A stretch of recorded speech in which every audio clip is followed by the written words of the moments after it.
So this is day 4, talking about precision and accuracy. Objective. Let's all read this objective out loud so we know what we're expected to learn today. Ready? And begin. I will compare precision and accuracy of measurements. I will point out significant digits. Okay, cool. So got 2 things. You're going to figure out, you're going to compare precision and accuracy of measurements. And then you're going to also point out significant digits. 2 parts lesson. It's very conceptual. But the big idea is like we want to be accurate and precise and use the significant digits or the appropriate ones, because when we do calculations it's important. Think about a scientist or like NASA, right? And they're calculating how to send people to the moon, right? The moon is huge, right? It's like it's pretty big. It rotates around the Earth. But what happens if their calculations are off? Let's say they're off by like 0.000001. What happens if they send astronauts out into space and they're off? They might miss them. What do you mean they might miss the moon? It's a big place. How could they miss it? Well, because the calculations are right. Or they could like land in the wrong place where they weren't supposed to. Yeah, they might land in the wrong place, or what are you guys thinking? Or you were first. What do you think? The whole ship could explode. The ship might explode, right? That could be. Yeah. Because of how far away it is, the angle could, like, even though it's like just a little bit, be off by a lot. Yeah, that's right. Because we're thinking about space. You know, a little mistake on a number. If they're like just a little bit off, and by the time they get to the moon, or they're supposed to get to the moon, they might miss it, right? And what happens if it like in space the spaceship like keeps going in a direction? Will it ever be able to turn around? No, it's really hard for it to turn around. It need a lot of energy, and it probably won't. So it's like life and death. They have to be very accurate, right? So that's why we have to be accurate and precise in math. I know you're like, well, I'm not going to be an astronaut. But well, what if you wanted to be like a nurse or a doctor? You want to be a nurse or a doctor one day? Thinking about it, maybe, just maybe. Or let's think, anyone ever go to a hospital once in their life? Hopefully all of you raise your hand because you're all babies, right? What happens if the nurse or doctor is off just a little bit and gives you just a little bit too much medicine? They could kill you. What if you're a little baby and they do that? Oh my God. Right? They have to be very accurate and precise. Does that make sense? And they have to use their syringes that are very accurate and precise in giving you medicine. So it's very important that we're accurate and precise. Math is very relevant, and it's important too. Like you're going to become adults, and maybe you'll have kids one day. Don't you want that nurse or doctor to be accurate, right? So you want to make sure you got things right. Okay. So that's the objective today. We're going to talk about accuracy and precision and significant digits. Sorry about that. This is your standard 2 NQ.3. So. We don't have to read that, but just choose the level of accuracy appropriate to the limitations of measurement. We're going to do that today, okay? So, we did these a couple days ago. I want you to make a new one in your notes. Just quickly make a square. It doesn't have to be the whole sheet. Let's put precision in the middle, and let's do this together, okay? Precision. We want to think about the concept of precision and accuracy. They're not the same thing. A little different, okay?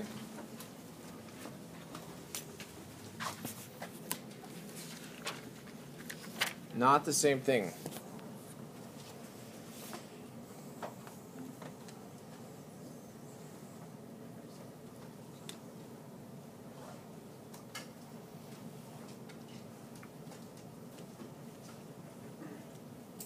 Okay, think about precision. Let's say we had, let's say I go to the doctor's office, okay? Well, let's say I'm at home, okay? I wake up in the morning. Every morning I wake up and I go to the bathroom on the scale and I check my weight, okay? My scale goes like, it said this morning 190.4. Let's say later today, or later this morning, I went to the doctor also, and the doctor checked me, he's like, oh, you're 195. But then I didn't really drink any water or eat anything. I just kind of was like, well, I just maybe had a snack.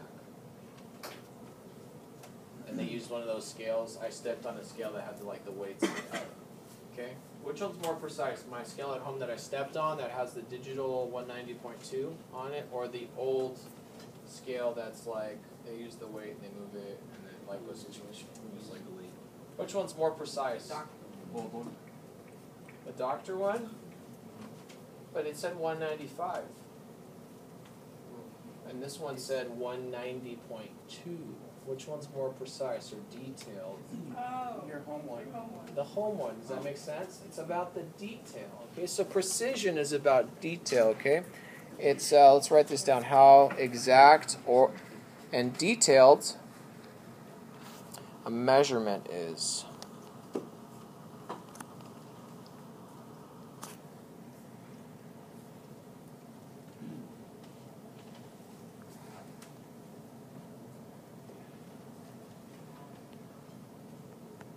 Oh, sorry.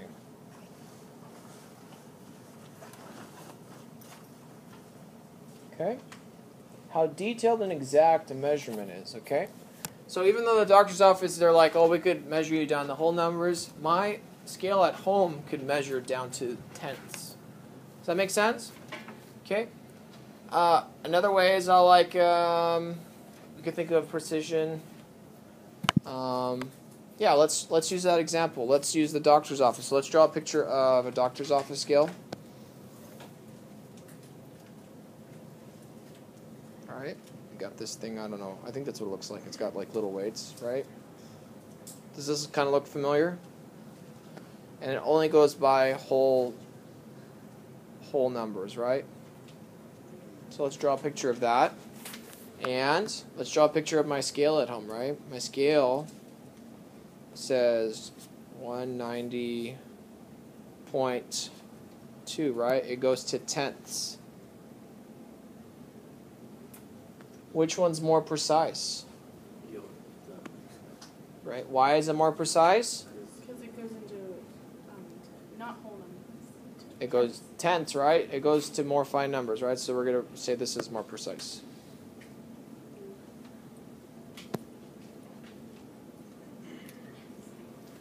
Okay? Examples. So I'd like you to think of, with your group, one example and one non-example. You could draw it or you could use numbers, whatever you like. Give me, you could use the scale example again or something that shows more detail, okay? And it's something that measures. You can think about like doctors, what they use, maybe syringes, numbers, okay? I'll give you about a minute to think through that and to start drawing something. Go.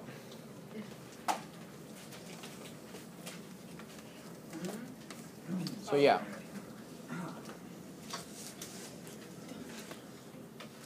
Okay, again, I'm using, in this first one, you could catch up. A bow and arrow would be more accurate than a rock and a sling down here on the bottom left, right? This one is not accurate. This one is good, right? It's more accurate to hit that target. What about me measuring a penny? Would be measuring a penny be accurate with a car? I mean precise, is that a good way? No, because my car only measures in what? Miles per hour. Miles, right? Miles per hour would be speed, but yeah, like if I want to measure a distance, my car only measures in miles. Miles is huge, right? Compared to a penny, that would not be precise. Okay? Make sense? Okay, keep going here. Next one, make another little picture on your one of these Frere models in your notes. Doesn't have to be the whole page. It could be part of the page. Okay, and we're using accuracy. Okay, so I'll give you a moment to catch up. Okay, so accuracy. Let me give you a story about accuracy. Okay, so back to my scale example. I'm at home. My scale at home, this is how it measures. It goes by tenths. It goes like 190.2. So listen to the pattern. Or 190.4, 190.6, 190.8, 191.0, 191.2, 191.4, 191.6. Seen the pattern? And it goes anywhere, but it always goes with 0.2, 0.4, 0.6, 0.8. Does that make sense so far? Good? Okay? So this morning I got on the scale, it said 190.2. Okay? Yay. Losing a little weight. Okay, but what if my actual precise weight, let's say I went on like the most perfect scale in the world and I knew that my exact weight at the exact time was actually 190.3. But my scale said 190.4. Sorry, 190.4. Okay? But my exact weight, the real me, is 190.3. But when I go on the scale, it says 190.4. Is my scale wrong? Yes. No. But is it is it generally right? Yeah. But is it accurate? No. Okay, so I want you to talk to your group to think of a definition for accuracy. Think about it. I am really 190.3, but my scale only goes 190.2 or 190.4. What is accuracy? So over here, just like the real weight is 190.3, and this scale doesn't accurately capture my true weight. If I knew that the true weight that I wanted to get to was 0.01, then I would want to use this third example, or this third scale. Okay?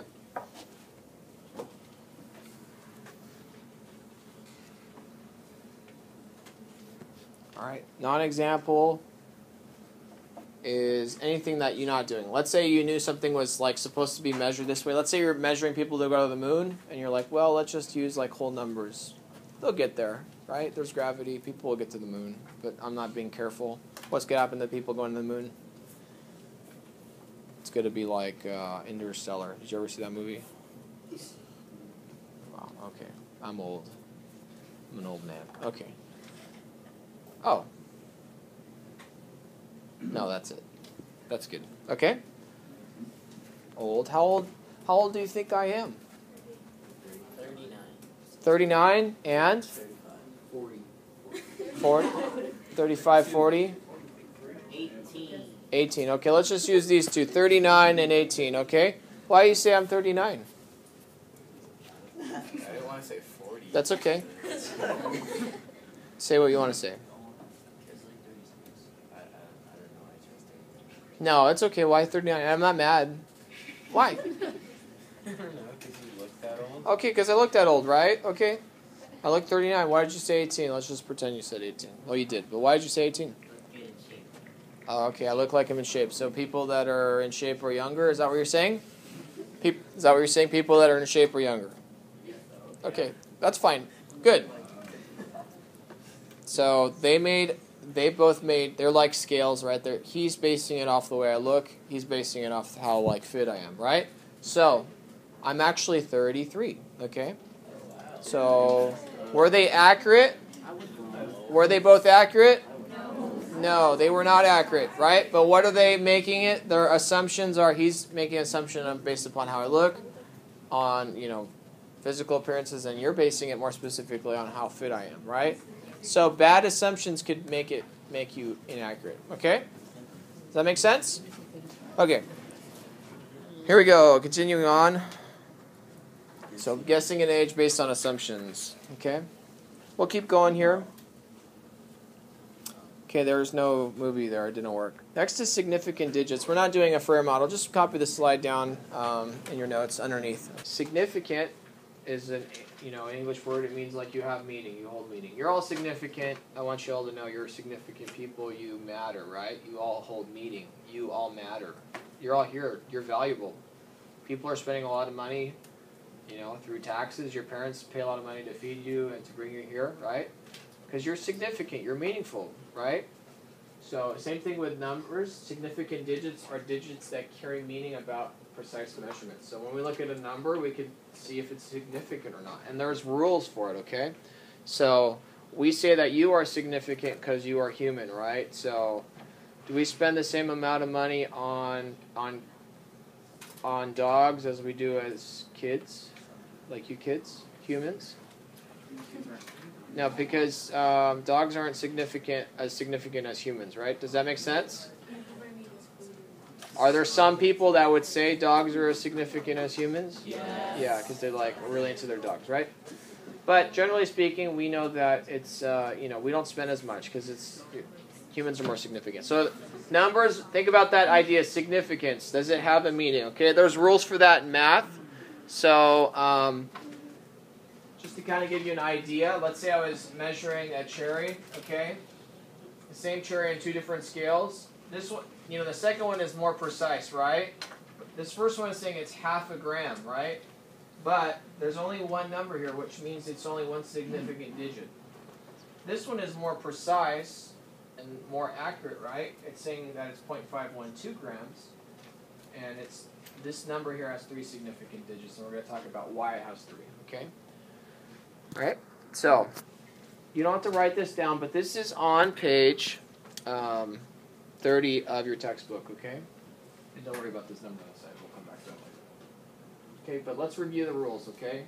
This is a lot. I want you to think through the rules because I'm going to be asking you some of these through this. Third period got it okay, so are we third or? Second period got it okay, so I'm sure you guys are going to get it fine, okay? It looks kind of scary, but it's not too bad. Okay, so this is on page 30 of your textbook. If you want to come back to it, you don't have to write this down. Another teacher made this, so they're going to glue it, but we're not going to do that. Okay, so here's the first rule. All non-zero digits are significant. So if you have a number, anytime there's a non-zero, it's significant. So 55.98, there's 4 non-zeros. How many significant digits are there? 4. Does that make sense? Or this other example, 115. How many non-zero numbers are there? 3. So how many significant digits? 3. Makes sense so far? Okay. Zeros, here's the next rule. Zeros between the 2 other significant digits are significant. So you see how this number has 3 digits? 1, 0, 2. How many non-zeros are there? 2, right? How many zeros between these 2 non-zeros? 1. So there's actually, this 0 is significant because it's between 2 other significant numbers. So it's 3. Okay? 1, 0, and 2. Okay? So if it was before or after, it's not. Yeah, we're going to talk about that. After might work, before maybe not. So let's talk about that. Okay? Or let's look at this one. This one has 7 significant digits because 4 and 8, eyes up here, 4 and 8 are significant. But how many zeros are in the middle? 1, 2, 3, 4, 5. Right? So 4 and 8 is 2, plus 5 is 7. Make sense? Is this 0 out between a significant digit though? No. No. So can we count this 0? No. Okay. Good question from earlier. Zeros at the end of a number to the right of a decimal point are significant. This one's kind of weird, but let's look at it. So 3.900. Looking up here. 3 and 9, are those significant? Yes. Are there any numbers to the right of these that are to the right of the decimal point? Yes. Yeah, there's 2 zeros, so those also count. Okay? Same thing here, 1.1230. This 0 counts. Does this first 0 count? No. No. Okay, good. Here's when they don't count. Zeros to the left of the first non-zero digit and a decimal are not significant. So you see how 35, these are non-zeros, these count. Are there any zeros between the 3 and the 5? No. Are there any zeros to the right of the 3 and the 5? No. No. Are there any zeros to the left before the decimal? Yes. Do they count? No. No. So there's only 2 here. Same thing over here. Okay? Here's another example. Zeros at the end of a number without a decimal point are assumed to be non-significant also. So the decimal point would be here, 60,600. 6 and 6 are both significant. There's a 0 in between them. That's significant, but the ones to the right don't count because they're closer to the decimal point. Lots of rules. We're going to practice this, okay? You don't have to write this down. Just kind of keep them in the back of your head. So here we go. Lots of talking. It's just a concept. You kind of have to know this, or you should know this, so because it's one of your standards. We do need to teach this to you. Okay, and these are rules for adding and subtracting. Basically, the idea is, let's say I wanted to send, or I had a level of accuracy, and I wanted to send men to the moon, right? I want to make sure I have the right level of accuracy to make sure that they get to the right place. Okay. Okay, so here we go. Number 1. Determine the number of significant digits. Okay, so number 1, 6,040.0050. Okay, so then this is how it look. Are there any whole numbers here that are non-zero numbers? Yeah, we got 1, 2, and 3. Okay, so there's 3. Then I ask myself, are there any zeros between these 3 numbers? Yeah, there's a 0 here, a 0 here, 0 here, and a 0 here. There's 4 zeros, right? So that's, what's 3 plus 4? 7, good. And then I ask myself, are there any zeros to the right of the decimal point after the lost number? Yep. Yeah, there's 1 here. So how many significant digits are there? 7 plus 1 is? 8. Okay, so that's all you have to do. Okay? So you're looking at the placement of all the numbers. Okay? Let's look at number 2. I'll do it one more time.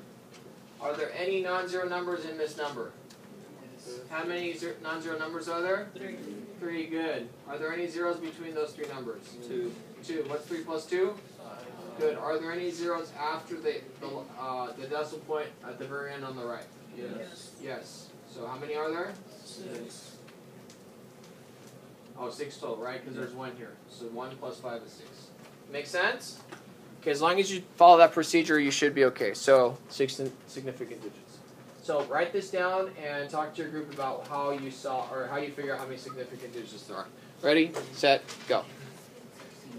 Looking at number 3, talk with your group. I want you to discuss with your group how many total significant digits are there here. We have 0.052, okay?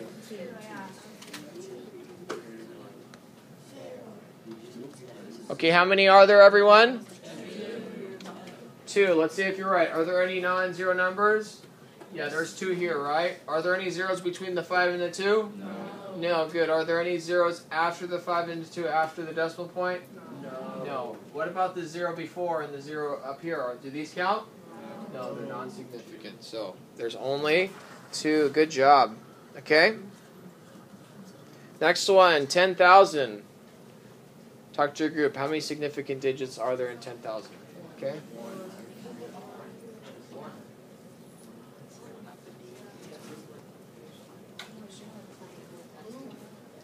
Okay, how many are there, everyone? 1, okay. So let's see if you're right. There's a decimal point right here we need to assume, right? So, how many non-zero numbers are there in this number? 1, good. How many zeros are between this one number? 0. There aren't any, right? So, how many zeros are to the right of the number? 4. 4. Are they significant, though? No. No, because they're before the decimal point, right? Therefore, there's only 1. You got it. You kids are so smart. Okay? So there's only 1. All right? Let's continue on here. Okay? So when we multiply and divide, there's some rules for adding and subtracting. We could only round to the nearest significant digit. So let's say I had a window and I want to figure out how much like glass to buy, like area, because people are like, well, we sell our glass by the, a window pane by the square centimeter. Okay, so then I'm like, well, the length and width of my my window is 81.4, and the width is 38 centimeters. Okay, so I got a question. How do we measure area again? Think about middle school math, pre-algebra. What is it, everyone? Length times width. That's right. So we got length times width, right? So area is length times width. So how many significant digits are on this first number? 3. How many on the second number? 2. So I could only use my final answer to have 2 final significant digits. So then what I'm going to do is multiply these just because it's like length times width and figure out what my answer is, okay? And I'll use my calculator because, I have it there. It's handy. I know how to multiply. I just wanted to save time because I really don't care about this answer. I want to care about the final answer. So since this number is so much bigger, I want to make sure it matches the lowest significant digits that I started with. So, what's the smallest significant digits that I started with? So how many are here? 2, right? It's the smallest. How many are in this new number? How many significant digits on this one, everyone? 5, right? That's too many, right? So I'm going to have to round, okay? So let's just start with the biggest number. What can I round to the thousands place to? If I round it to the nearest 1,000, what would I round it to? 3,000. Okay, so if I round it to 3,000, how many significant digits does 3,000 have? 1. Does that match my lowest significant digits over there? No. So can I use this as the final answer? No. Okay, so then we mark that off. Let's round to the nearest hundreds. What does this round to the nearest hundreds? 3,100. Okay, so then I'm like, okay, 3,100, but I'm like, well, there's that decimal there, so I'm just going to leave that there. How many significant digits does this have? 2. 2? No, it doesn't. It has 3. 2 significant digits, and then this last one is also significant. Right? So I got a question for you. How many does this match the 2 that I had originally? No. So can I use this as an answer? No. Okay, so let's take off. I know what I'm going to do. I'm just going to make it 3,100 and take off the decimal point and the 0. How many significant digits does this answer have? 2. Does it match my lowest number of significant digits? Yes. Okay. Okay, I want you to talk to your group. How did I figure out that my answer should be, if I'm matching significant digits, that's 3,100. Ready, set, go.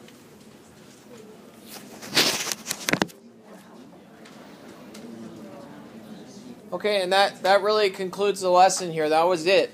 So